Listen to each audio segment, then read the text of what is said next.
Hi friends, మనం potato curry చేద్దాం.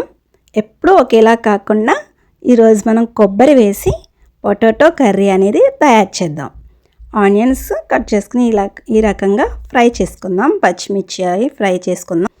ఇప్పుడు ఇందులో కరివేపాకు, అల్లం వెల్లుల్లిపాయ పేస్ట్ కూడా వేసుకుంటున్నాను.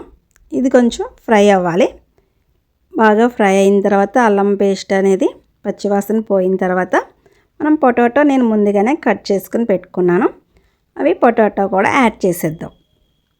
ఈ పొటాటో కూడా కొంచెం ఉడుకుతూ ఉంటుంది. మనం కొబ్బరి అనేది వేసుకుంటాం కదా, ఇందులో కట్ చేసుకుని మిక్సీ పట్టేసుకుందాం. ఇప్పుడు ఈ మిక్సీ పట్టేసుకుంది కూడా కాసేపు పక్కన పెట్టుకుని మనం పొటాటోస్ కొంచెం ఉడికింది కదా, ఈ రకంగా ఉన్నప్పుడు మనం ఉప్పు అలాగే కారం కూడా యాడ్ చేసుకుని కాసేపు ఇది కూడా పచ్చివాసన పోయేదాకా మగ్గనిద్దాం. కాసేపు మగ్గిన తర్వాత ఇందులో వాటర్ అనేది యాడ్ చేయాలి. ఈ రకంగా ఉడికింది కాబట్టి ఇప్పుడు వాటర్ అనేది యాడ్ చేసుకుంటున్నాను. ఈ పొటాటోస్ ఉడకలేదు కాబట్టి కొంచెం వాటర్ కొంచెం ఎక్కువే పడుతుంది. ఒక 2 గ్లాస్ వాటర్ అనేది వేసుకున్నాను నేను. ఈ కాసేపు ఉడకనిద్దాం.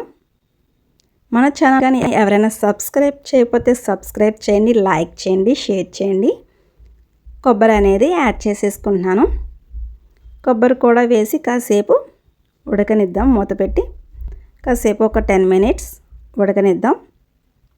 ఉడికిన తర్వాత ఇందులోకి మనం మసాలాలు అనేవి తయారు చేసుకుని, అంటే మసాలా ధనియాల పొడి, అలాగే జీలకర్ర పొడి, గరం మసాలా యాడ్ చేసేసుకుంటున్నాను.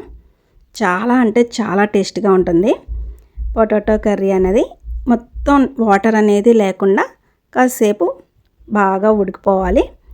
బాగా ఉడికిపోతేనే, వాటర్ లేకుండా ఉడికితేనే దీని టేస్ట్. పొటాటో కర్రీ అనేది రెడీ అయిపోయింది. మీకు ఎలా కుదిరింది?